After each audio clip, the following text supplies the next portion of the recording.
Olá, Joyce Brasil! Como vocês estão? Nós estamos aqui nesse mês com a série Nosso Legado e eu tenho certeza que você tem aprendido bastante. Hoje nós vamos aprender um pouquinho mais do que aconteceu a partir de 22 de outubro de 1844. O tema dessa mensagem é do desapontamento ao reavivamento. Mas antes da gente começar, eu gostaria de convidar você para se inscrever no canal aqui do Joyce Brasil, se você ainda não é inscrito no canal. E não se esqueça de compartilhar esse legado, porque esse legado não faz parte apenas das gerações passadas, mas faz parte da minha história e da sua história também. Então, antes da gente começar, eu gostaria de fazer uma oração com você. Vamos juntos orar? Querido Deus, amado Pai, Santíssimo Tu és. Nós te pedimos que se faça presente neste lugar e que o Teu Santo Espírito ilumine as nossas mentes para que possamos compreender essas verdades eternas. Que o Senhor coloque no nosso coração esse mesmo legado, Pai, e que possa haver em nossas veias o sangue missionário. Nós precisamos, Pai, concluir essa missão, pois a tocha do Evangelho está em nossas mãos. Capacita-nos para Teu serviço e nos ajude a levar o Evangelho eterno ao mundo inteiro em testemunho a todas as nações, para que você possa voltar. Abençoe essa pessoa que está aqui do outro lado e venha nos guiar, Pai, para a tua honra e glória, em nome de Jesus. Amém. Então vamos lá? Eu gostaria de apresentar para vocês um pouquinho do que eu tenho estudado sobre isso. Tenho certeza que vai ser algo muito, muito, muito bom para todos nós. Então, aqui fala sobre o desapontamento, né? E, na verdade, nós não devemos chamar de desapontamento, é um nome que ficou conhecido, mas eu creio, e eles também criam, que não foi ali um desapontamento, mas foi o início de uma nova história, né? Foi apenas um recomeço. Mas eu gostaria de fazer o paralelo do que aconteceu lá com os discípulos no tempo de Jesus, né, um possível desapontamento que culminou em um reavivamento, com o que aconteceu também mais recentemente com os nossos pioneiros. Então é muito interessante a gente parar um pouquinho para refletir no ministério de Jesus, né? Nós percebemos nesses versículos que estão aí que Jesus ele veio com esse objetivo de revelar o caráter do Pai e levar as pessoas para contemplarem o que é eterno. Elas não deveriam estar com a mente em um reino desse mundo, porque Jesus sempre dizia que o seu reino era o reino eterno, era o reino dos céus. E Jesus veio a primeira vez para estabelecer o reino da graça. Então, se você quiser, depois medite nesses textos, que eu tenho certeza que você vai ser muito beneficiado. E é muito interessante quando a gente olha lá para Lucas 24, né?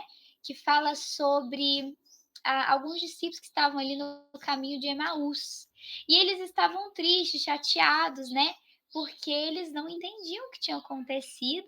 E um homem aparentemente desconhecido, mas que na verdade era o próprio Jesus, começou a andar com eles. E ele diz que enquanto eles ouviam, era como se eles sentissem ali queimação, né? E é interessante a gente fazer esse paralelo. Quando que a gente sente queimação? Quando a gente ingere algum alimento, né? Que talvez a gente não está acostumada, enfim. Ali no caminho de Emaús, eles foram alimentados pelo pão que desceu do céu, né? Pela própria palavra do Altíssimo. E depois de tal desapontamento dos discípulos, porque eles esperavam um reino eterno e aí Jesus foi crucificado, né? O próprio Cristo desvendou perante eles que o que aconteceu estava profetizado que assim fosse. Muitos profetas seguidores de Cristo o abandonou após sua morte, não conheciam a ele verdadeiramente e foram fracos quando deveriam ter sido firmes. Então, o possível desapontamento dos tempos de Jesus é algo um pouco semelhante, na verdade, é algo semelhante com o desapontamento que aconteceu lá em 1844. E essa possível demora, ou talvez o plano de Deus que foi diferente do plano dos homens, é algo que prova aonde que estava o coração de cada um. Porque aqueles que estavam aguardando por, posses terrenas, por vantagens temporais, né, e estavam com seu coração nas coisas dessa terra, eles foram desapontados. Eles, eh, ficaram ali sem chão quando Jesus foi crucificado, porque eles pensaram que Jesus iria ser o revolucionador político, o revolucionador social, que iria acabar com a pobreza, que iria acabar com o sofrimento do mundo. Mas na verdade Jesus vem com um propósito muito maior, e apenas aqueles que compreendessem a sua missão poderiam fazer parte desse reino, que é um reino eterno. Então, é esse possível desapontamento que Deus permitiu que os discípulos e as pessoas daquele tempo sofressem, foi realmente para separar aqueles que realmente amavam Jesus daqueles que apenas amavam o que Jesus podia lhes dar. E no tempo também dos nossos pioneiros, a possível demora do noivo, né, que é um paralelo ali à, parábola de Mateus 25, foi também para provar o que estava nos corações. Se de fato aquelas pessoas estavam dispostas, né, mesmo diante do desapontamento, continuar confiando, ou se elas não estavam, dispostas, né, a sofrer por Jesus e quem sabe suportar a demora e o que quer, que fosse necessário suportar. Então, a gente consegue ver um paralelo muito grande, entre o que aconteceu lá na igreja primitiva e o que aconteceu no início também da igreja adventista, né. E por que que eu falei que a gente chama de desapontamento, mas nem deve ser chamado assim? Justamente porque os nossos pioneiros, eles não consideravam como desapontamento, eles chamavam isso que aconteceu de passagem de tempo, ou seja, para ele no caso ali, por um momento eles foram desapontados, mas depois disso, quando eles também comeram da palavra, como esses discípulos aqui de Emaús, enquanto eles estavam ouvindo, se alimentando, né, com o alimento que Jesus estava compartilhando com eles, eles tiveram seus olhos abertos. E foi assim com a nossa igreja, eles se voltaram para a Bíblia, eles foram estudar. Assim como nesse capítulo de Lucas, fala que Jesus ele foi indo ali por todos os livros de Moisés, né, eh, Salmos, todos os livros do Antigo Testamento, e em todas as escrituras ele conseguiu mostrar qual era a sua missão. E que os discípulos só tinham sido desapontados porque eles não compreenderam as verdades eternas. Então isso aconteceu novamente quando os nossos pioneiros se voltaram para a Bíblia, e foi como se Jesus estivesse andando ali com eles e compartilhando esse pão, o pão que de fato é Jesus, né, o pão que desceu do céu. Agora, eu queria ler com você Apocalipse 10, a partir do verso 1, né. Eu ouvi uma vez o pastor Vanderlei Dornelles falando que Apocalipse 10 é a nossa certidão de nascimento, né, como igreja. Porque aqui nesse capítulo, o livro do Apocalipse, né, que é o livro da revelação, a gente encontra, o surgi na verdade, o aquilo que nós falamos, né, que a gente chama de desapontamento, mas também a missão que Deus iria dar, né, conceder a esta igreja, a igreja adventista do sétimo dia. Talvez para você aí tá tudo confuso, mas vamos ler que você vai conseguir entender. Então Apocalipse 10, a partir do verso 1 diz assim: "E vi outro anjo forte que descia do céu, vestido de uma nuvem, e por cima da sua cabeça estava o arco celeste.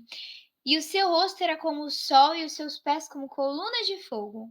E tinha na sua mão um livrinho aberto e pôs o seu pé direito sobre o mar e o esquerdo sobre a terra." Queridos, perceba, vamos ler por partes para a gente ir entendendo. Anjo forte aqui é com certeza uma alusão ao próprio Jesus. Agora, olha só que interessante, vestido de uma nuvem por cima da sua cabeça, o arco celeste, o seu rosto como o sol, os seus pés como coluna de fogo. Não é muito frequente, Jesus aparecer sendo narrado dessa forma, né. Mas é interessante a gente pensar que aqui João, ele está de fato tendo essa visão, e esse anjo forte a gente sabe que é Jesus, justamente porque ele tem o seu pé direito sobre a terra e o esquerdo sobre o mar, ou seja, ele tem autoridade tanto sobre a terra quanto sobre o mar. E esse livrinho, que aqui diz que está um livrinho aberto, a gente vai entender mais para frente o que significa. Mas no verso 3 diz: "E clamou com grande voz, como quando ruge um leão, e havendo clamado, 7 trovões emitiram suas vozes." Verso 4: "E quando os 7 trovões acabaram de emitir as suas vozes, eu ia escrever, mas ouvi uma voz do céu que dizia: sela os 7 trovões, sela o que eles emitiram, e não escrevas." Olha que interessante. Então, João ele está tendo essa visão, ele vê Jesus, um pé na terra, um pé no mar, sendo descrito dessa forma, né, como tendo ali o rosto como de sol e os pés como coluna de fogo, como sendo de fato um anjo forte, né? E ele ruge como leão. E aí João ele ouve o que esses trovões estavam dizendo e ele ia escrever, e o anjo diz assim, o próprio Jesus: "Não escreva." Por quê? Porque aqui era para ter sido registrado, na verdade, assim, se João tivesse escrito, era para ter sido escrito o que os nossos pioneiros passaram lá em 1843, no primeiro desapontamento, né? E em 1844. Só que não foi escrito. Por quê? Porque simplesmente não era para ser revelado isso. Agora, olha só que interessante. Verso 5, né? "E o anjo que vista sobre o mar e sobre a terra levantou sua mão ao céu, e jurou por aquele que vive para todo sempre, o qual criou o céu que nele há, e a terra que nela há, o mar que nele há, que não haveria mais demora." Verso 7: "Mas nos dias do sétimo anjo, quando tocar a sua trombeta, se cumprirá o segredo de Deus, como anunciou aos profetas, seus servos." Que segredo? É justamente esse segredo que está contido dentro desse livro fechado, que nesse contexto foi aberto. Agora perceba, vamos pensar, qual livro que foi selado lá no Antigo Testamento? Então, dá uma pausa, deixa Apocalipse 10 aberto na sua Bíblia e vamos lá para o último capítulo de Daniel. Isso mesmo. Inclusive, todos esses temas proféticos a gente precisa estudar, linkando, vinculando o livro de Daniel com o livro de Apocalipse. White diz que o livro de Daniel é a profecia e o livro do Apocalipse é a revelação. Então, há uma relação muito grande e a gente precisa estudá-los juntos, né? Inclusive, ela também fala que os livros de Daniel, os livros de Daniel e Apocalipse precisam ser estudados no nosso tempo como nunca foram antes, porque justamente é aqui que a gente encontra a nossa identidade e a nossa missão. Então, perceba, a Igreja Adventista do Sétimo Dia, ela não vem ali, ela não nasce da briga de 2 pastores ou porque alguém acordou e disse: "Hoje vou montar uma igreja", não. Aqui no Apocalipse já estava revelado o surgimento dessa igreja, né, e tudo que os nossos pioneiros passaram também, Deus já conhecia, e inclusive foi aí o que João também ouviu, mas ele não pôde escrever. Daniel 12, eu gostaria de ler com você o versículo o versículo 4. Então, Daniel 12:4 diz assim: "E tu, Daniel, encerra estas palavras e sela este livro até ao fim do tempo. Muitos correrão de uma parte para outra e o conhecimento se multiplicará." Ok, então perceba, qual livro que está selado? O livro de Daniel. O próprio anjo Gabriel falou para ele: sela as palavras desse livro e no tempo do fim, o conhecimento aumentará, melhor dizendo, né? O que significa? Conhecimento do quê? Tem pessoas que falam, conhecimento da mera ciência, da medicina, da tecnologia. Não, queridos, aqui está falando sobre o conhecimento justamente das profecias. A partir do início do tempo do fim, que foi no fim da supremacia papal, em 1798, de fato esse livro começou a ser estudado. O livro de Daniel começou a ser estudado como nunca antes. Inclusive, nós sabemos, né, que ele foi muito bem estudado por Guilherme Miller. E foi justamente quando ele chegou ali no capítulo 8, no versículo 14, ele compreendeu ali que Jesus iria voltar. É aí que entra tudo isso aqui que a gente já está falando, e o que a gente também conversou e falou aqui no DYC durante todo esse mês de outubro. E se você não conferiu, tem muito conteúdo especial aqui no YouTube sobre isso, também no Instagram. E a gente tem o nosso grupo do WhatsApp também, que se você não faz parte, põe nos comentários que a gente vai adicionar você, tá? Agora olha só, vamos voltar para o Apocalipse 10, eu disse para você não fechar a sua Bíblia, deixa marcado. Então, ó, esse livrinho aberto a gente já entendeu, é o livro de Daniel, certo? Agora olha só o que que diz aí no versículo 7, que nos dias do sétimo anjo que essa trombeta soaria. Então, a gente vê ali que bem numa das últimas trombetas que seriam tocadas, é que surgiria, eh, esse interesse em estudar as profecias e onde aumentaria o conhecimento, como a gente leu lá no livro de Daniel. Agora olha só que interessante, no verso 8 diz: "E a voz que eu do céu tinha ouvido tornou a falar comigo e disse: Vai, toma o livrinho aberto da mão do anjo que está em pé sobre o mar e sobre a terra." Ou seja, eh, o livro estava com o próprio Jesus. E aí verso 9 diz: "E fui ao anjo dizendo: Dá-me o livrinho. E ele disse: Toma-o e come-o. E ele fará amargo o teu ventre, mas a tua boca será doce como mel." Gente, isso aqui é muito interessante. A gente já sabe que esse livrinho é o livro de Daniel, ok? Agora, João, ele é convidado a pegar esse livro, tomar o livro e comer. Agora olha só a associação, a gente vê que lá com os discípulos eles também comeram desse pão e eles sentiram como o quê? Queimação. E foi assim com os nossos pioneiros. Eles se alimentaram, né, desse pão, a palavra de Deus, e eles também sentiram como se fosse queimação quando chegou no estômago, ficou uma coisa amarga, mas na boca era doce como mel. O que que isso significa? Eles começaram a pregar da volta de Jesus, né? E essa mensagem era muito doce. Inclusive, eles deixaram tudo, né, tendo a completa certeza de que Jesus estava voltando. Então até quem plantou ali, não colheu, né, aqueles que estavam com planejamento ali a longo prazo, eles deixaram tudo para pregar o evangelho, para levar avante, a verdade presente que eles já consideravam que era o que estava no Apocalipse, de modo especial Apocalipse 14. Inclusive John Andrews mesmo diz que no tempo presente, nenhuma porção das escrituras é mais importante para o nosso povo do que Apocalipse 14.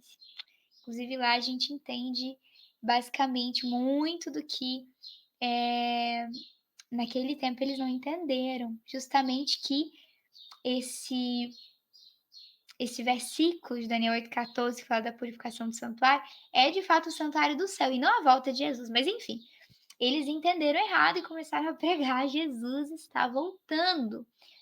E às vezes você pode se perguntar: por que que Deus disse para ficar oculto? Por que que não ficou revelado o desapontamento? Por que que Deus permitiu que eles fossem desapontados? É pelo mesmo motivo que ele permitiu que os discípulos também fossem desapontados, entendeu? Para que fosse revelado a sinceridade dos seus corações. Se de fato eles estavam dispostos a estar com Deus, com Jesus, trabalhar por Ele pelas recompensas eternas, ou se era apenas um mero interesse, né, nas coisas dessa terra. Então, eles comeram no livro a própria palavra de Deus, de modo especial o livro de Daniel, e sendo como mel na boca, no estômago se tornou amargo, né? E no verso 11, queridos, aqui tem justamente a nossa missão. E ele disse: Me importa que profetizes outra vez a muitos povos, nações, línguas e reis. Então, essa é a missão desse povo que surgiu aqui depois desse momento amargo, né? Justamente a missão de profetizar a muitos povos, nações, línguas e reis. A Igreja Adventista, ela tem essa missão mundial, ela tem essa missão a todo povo, língua, tribo e nação, como está lá em Apocalipse 14, verso 6. Então, quando a gente vai para o espírito de profecia, a gente confirma isso que a gente acabou de falar, né? A irmã White diz assim: o poderoso anjo que instruiu João era ninguém menos que Jesus Cristo. Quando ele coloca o pé direito no mar e o pé esquerdo na terra seca, ele mostra o papel que desempenha nas cenas finais do grande conflito com Satanás. Porque perceba, Em Apocalipse 13, fala de 2 bestas, uma besta que surge do mar, uma besta que surge da terra. Então aqui tá muito evidente, olha, Jesus está no controle, ele tem ainda o domínio do mar e da terra. Essas bestas, elas não prevalece um anjo forte. E o inimigo, ele também está rendido à areia do mar, como está também no último versículo de Apocalipse 12. Então, essa areia, ela fica entre a terra e o mar. Então, o inimigo, ele está condicionado à areia. Ele não pode estar e fazer o que Deus não permite. Então, ele tem um limite de espaço, né? E aquele que de fato tem domínio sobre o mar e sobre a terra é o anjo forte. E por que que é importante entender isso?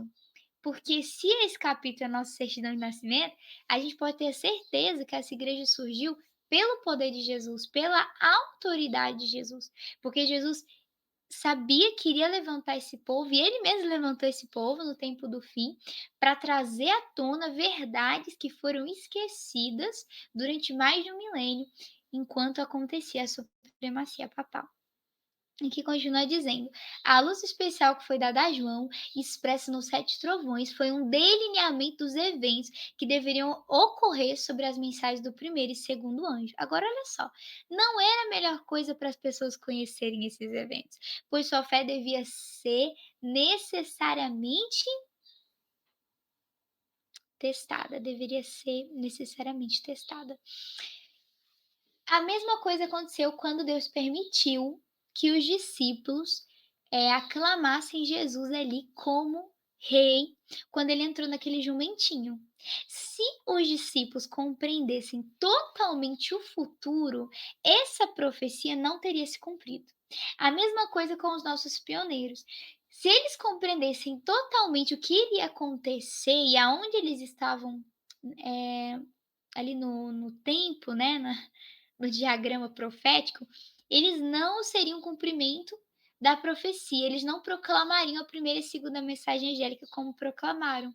Talvez eles iriam ficar um pouco acomodados, enfim, nem todas as coisas foram conhecidas aos discípulos e aos nossos pioneiros propositalmente. Deus tinha um propósito por trás disso. E eu queria só abrir um parênteses para dizer que muitas vezes nós também não entendemos o que, que Deus está fazendo na nossa vida e por meio de nós. Mas nós precisamos continuar. Nós não temos que ficar ali, não, Senhor, me explica tudo, só quando eu entender que eu vou cumprir minha missão. Não, cumpra a sua missão. Faça o que Deus te chamou para fazer, queira você esteja entendendo ou não, porque você não precisa entender. Se você conhece quem é o seu Deus, você vai apenas obedecer. E se um dia ele quiser que você entenda, ele assim vai te revelar aqui ou na eternidade. Muita coisa que está escura, obscura para nós, vai ser revelada à luz da eternidade. Então fique em paz, cumpra a sua missão e saiba que o Senhor tem também grandes coisas para fazer na sua vida por meio de você, viu? Por isso que o legado não é só dos nossos pioneiros, nem só dos discípulos, é o nosso legado, é o meu e é o seu legado também. E ela continua dizendo: a compreensão da verdade e a alegre recepção da mensagem são representados pelo ato de devorar o livrinho. E eles de fato devoraram, comeram a Bíblia. E falta muito disso hoje no nosso tempo. Nós precisamos voltar a sermos o povo do livro, o povo que conhece as suas doutrinas, que conhece as suas crenças, que sabe no que crê e por que crê. Viu, queridos? É um puxão de orelha para nós. E aí diz aqui: a verdade sobre o tempo do advento de nosso Senhor foi uma mensagem preciosa para as nossas almas. Eu não sei se você já ouviu falar neste livro aqui, O Grande Movimento Adventista. Que livro maravilhoso! Ele é vendido na editora dos Pioneiros, inclusive eu estou lendo. E lá eles falam de fato que estavam aguardando, que estavam ansiando pela volta de Jesus. E um deles escreveu assim, em 3 de outubro de 1844, né? Ele chamava George. Ele fala assim, ó: com sentimentos tais como nunca antes experimentei, pego minha caneta para escrever. Sem dúvida alguma, em minha mente, o 10º dia do 7º mês irá testemunhar a revelação de nosso Senhor Jesus Cristo nas nuvens dos céus. Então, aqui já tinha passado o primeiro desapontamento, e agora eles já estavam próximo da data de 22 de outubro. Ele fala assim, ó: estamos a poucos dias desse evento, um momento terrível para os despreparados, mas glorioso para os que estão prontos. Então, ele falava assim: "Eu estou alegre, eu estou, eh, até mesmo sem conseguir descrever meus sentimentos quando eu pego essa caneta para escrever para vocês que de fato Jesus está voltando". E eles se doaram para essa missão. Aqui a gente pode citar, além de Ellen White, Tiago White, John Wendos, Urias Smith, Joseph Bates e tantos outros que se doaram para essa missão, porque eles tinham a convicção que Jesus estava voltando. E eu gostaria de chamar a atenção de vocês para que a gente pensasse: será que Jesus não está mais perto agora do que no tempo dos nossos pioneiros? Por que a gente não tem essa mesma iniciativa de deixar também as coisas desse mundo e fixar os nossos olhos no mundo eterno e dedicar toda a nossa vida para abreviar o reino? Por quê? Por que não há mais essas chamas do evangelho queimando em nosso coração? A gente precisa de fato ler esses conteúdos, estudar sobre o que nós estamos estudando agora, para que reacenda em nosso coração esse desejo ardente de servir, de se entregar para a missão, porque o Senhor quer tudo de você. Ele não pode usar só metade de você, ele quer o instrumento completo nas mãos dele, porque ele também já se entregou por completo antes por nós. E é muito interessante como a gente lê em Daniel 12:4, né, que haveria um tempo em que o que estava ali em Daniel seria revelado, seria entendido.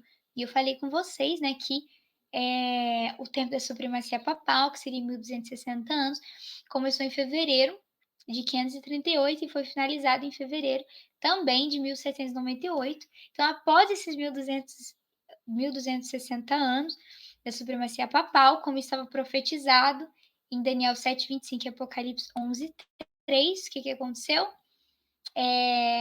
Começou então a haver esse despertamento. Após a supremacia papal, houve na França um ataque à religião. Tudo isso você confere lá em Apocalipse 11, 7 a 8, por 3 anos e meio, de acordo com o que está escrito lá. Houve uma perseguição à Bíblia, às duas testemunhas, né? O Antigo Testamento e o Novo Testamento. E após esse período de tempo, em Apocalipse 11, verso 11, vemos que as testemunhas voltaram a ter voz. E o que aconteceu então? A sociedade da França percebeu que sem Deus iriam perecer.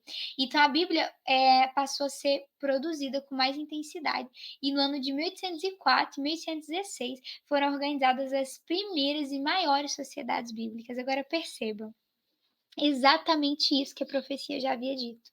Quando passar, na verdade, quando começar, né, no início do tempo do fim, o que, que vai acontecer? A Bíblia vai ser esquadrinhada.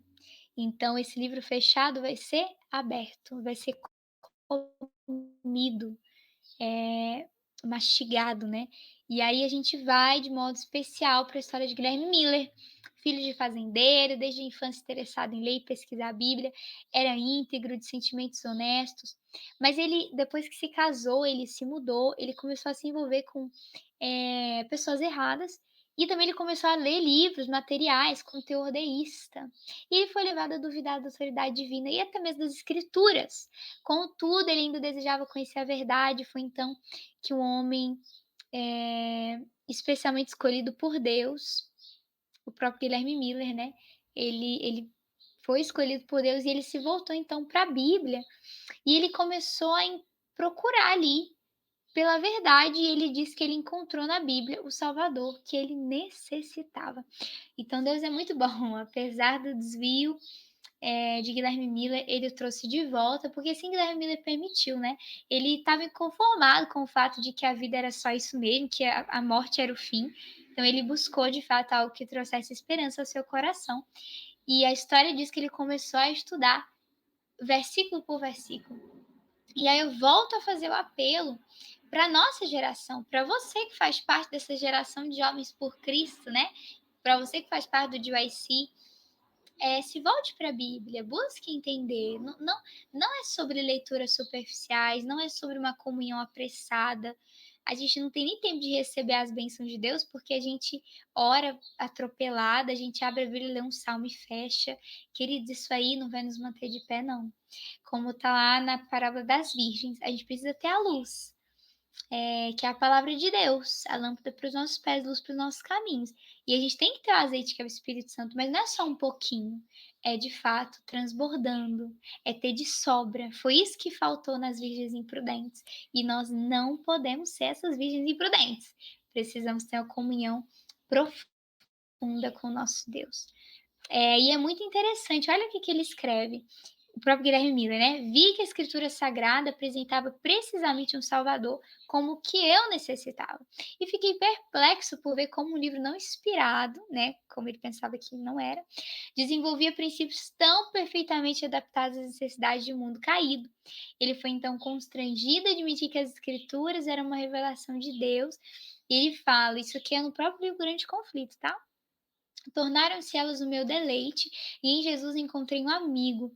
O Salvador tornou-se para mim o primeiro entre 10.000, e as Escrituras, que antes eram obscuras e contraditórias, tornaram-se agora a lâmpada para os meus pés e luz para o meu caminho. Tá entendendo?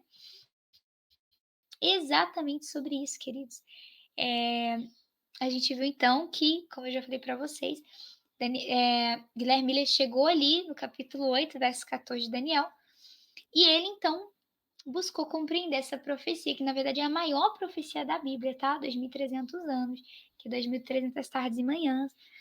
E, enfim, ele recebeu o chamado de pregar essa verdade, né? Que Jesus estava voltando. Ele pregou em muitas e muitas igrejas.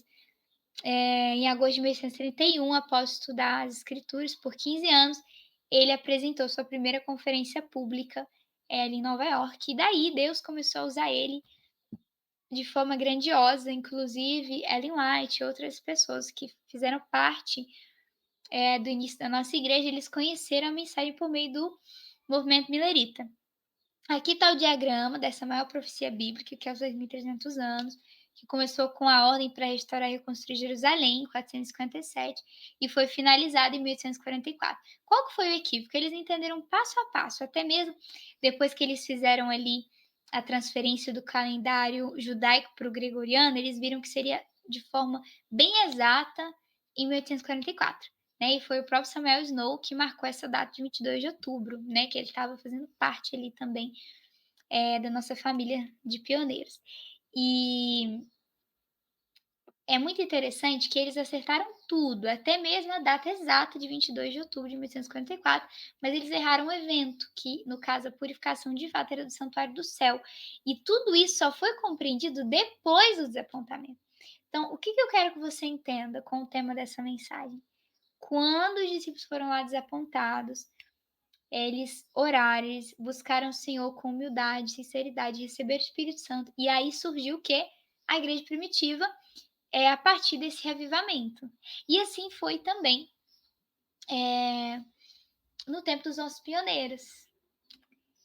É exatamente isso, ali no século XIX, né, aconteceu a mesma coisa, veio o desapontamento, mas do desapontamento isso fez com que houvesse essa sacudidura, né, o Judas foi para lá e os sinceros vieram para cá e começaram a estudar com humildade, orar, estudar, estudar, orar, estudar, orar em unidade, como foi lá na igreja primitiva no início.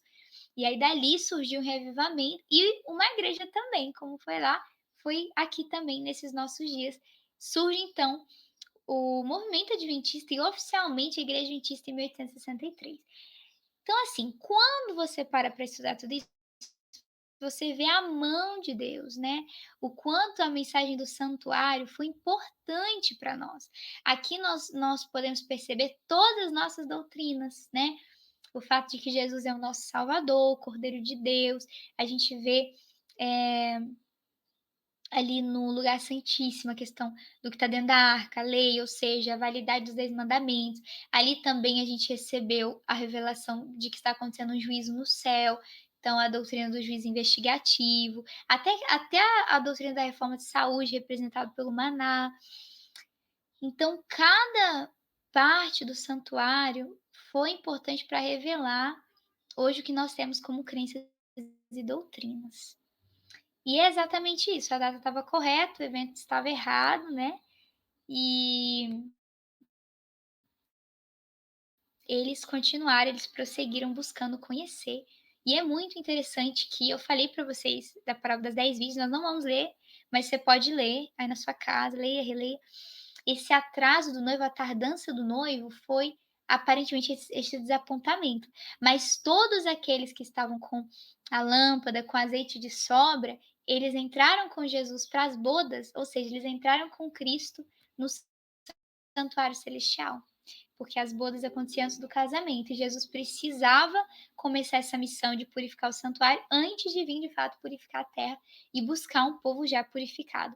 E eu gostaria de concluir com esse texto aqui, na verdade eu vou ler mais alguns textos, mas Romanos 3:11 diz assim: "Pois que já é hora de despertarmos do sono, porque agora a nossa salvação está mais próxima do que quando cremos". E eu não preciso dizer isso para você que Jesus está voltando, porque é evidente, todos os sinais têm se cumprido. A gente vê nesses últimos dias essa questão da fumaça, dos incêndios, essa questão do calor excessivo, da seca, das guerras, a frieza dos corações. Querido, isso não tem que te surpreender, não. Isso já estava profetizado. Inclusive, eu recomendo muito que você leia também o livro Eventos Finais, que lá fala sobre isso, que haveria de ter incêndios que homem nenhum ia conseguir apagar. E olha só, é o que nós estamos vivendo nesses últimos dias, principalmente nesse ano de 2024, né. A gente sabe que quanto mais vai passando o tempo, mais as coisas vão piorar, mas ó, mantenha seus olhos em Jesus, porque Jesus em nós é a esperança da glória. Então desperta desse sono aí, virgem. Você precisa se posicionar, você vai fazer parte de qual grupo? As virgens prudentes, que tem a lâmpada, que estuda a Bíblia, que examina, que tem o Espírito Santo, ou das imprudentes, que até vão à igreja, leem a Bíblia de vez em quando, oram, mas não estarão prontos para passar pelas provações, né, pelas possíveis futuras demoras, né. Então pense nisso, Deus tem um povo, uma igreja, né, e quando o santuário estiver purificado no céu, haverá um povo purificado na terra. E como que você está hoje diante de Deus? O nosso último congresso, falando sobre justificação pela fé, a gente trouxe essa mensagem: "Olha, por nós mesmos, não é possível a gente estar diante de Deus, mas Jesus ele tira essas vestes suas e coloca as vestes dele, a justiça perfeita dele. Então agora nós podemos comparecer diante do Pai. E é por isso que Paulo disse em Romanos 8:1: "Nenhuma condenação há para os que estão em Cristo". Mas perceba, os que estão em Cristo andam segundo o Espírito e não mais segundo a carne. Então, deixe de lado o pecado, deixe de lado as coisas desse mundo, a semelhança dos pioneiros, compreenda a verdade presente, que está ali em Apocalipse 10, verso 11, Apocalipse 14, 6-9, verso 14, Apocalipse 12, 17. Entenda esses versículos, compreenda a sua identidade, querido amigo, querida amiga, e então você vai compreender também a sua missão e vai poder ser também um grande instrumento de Deus. Porque Deus ele não usa depender das habilidades, do talento, da classe social. Deus usa a depender da sua disponibilidade de ser usado. Então, se entregue ao Senhor, Deus tem, uma obra muito linda para fazer por meio de você. Ele tem um chamado especial para você. E Hebreus, eh, 10:37 fala, né: "Porque ainda dentro de pouco tempo aquele que vem virá, e não tardará". Mateus 24:13 também nos lembra: "Aquele que perseverar até o fim, este será salvo". E você, vai perseverar até o fim? Queridos, eu desejo que esse legado não seja só dos nossos pioneiros, mas que seja o seu legado também. Deus tem uma obra para todos nós, como eu disse, e volto a repetir. Eu tenho certeza que nós estamos vivendo nos últimos dias da história dessa terra, e eu desejo estar de pé na vinda do Filho do Homem em você. Então, se você deseja também, ore comigo nesse momento. Querido Pai, Deus de amor, eu te louvo, eu te agradeço porque o Senhor sonhou com essa igreja. Essa é a menina dos teus olhos, apesar de todos os defeitos que nós temos, falhas, e da ira de Satanás contra povo remanescente do tempo do fim, o Senhor tem sustentado a tua igreja. O Senhor tem nos guiado em toda a verdade. O mesmo Deus que levantou fervorosos fiéis do passado, é o mesmo Deus que há de levantar hoje também uma geração de jovens por ti, uma geração que não se compre nem se venda, uma geração que ama esse evangelho e estará disposto a anunciá-lo até os confins da terra. Pai, nos esvazia de nós e nos encha de ti e nos reaviva, Pai, como foi no passado, depois do desapontamento, o reavivamento, que hoje seja novamente esse mês de reavivamento e que seja algo mais grandioso ainda, Senhor, pois nos tempos dos apóstolos foi a chuva temporã, mas nós aguardamos a chuva serôdia. Venha sobre nós, Pai, como chuva serôdia, como chuva no seu devido tempo, e nos capacite para essa missão sublime de conhecê-lo e torná-lo conhecido. Abençoe, Senhor, essa pessoa que ora comigo e os nossos jovens em geral das nossas igrejas, que eles possam se levantar, despertar, Senhor, porque o Senhor quer usar a nossa força e mocidade para a tua glória, e que o Senhor possa assim fazer, em nome de Jesus. Amém. Que Deus te abençoe, fica com Deus e até a próxima.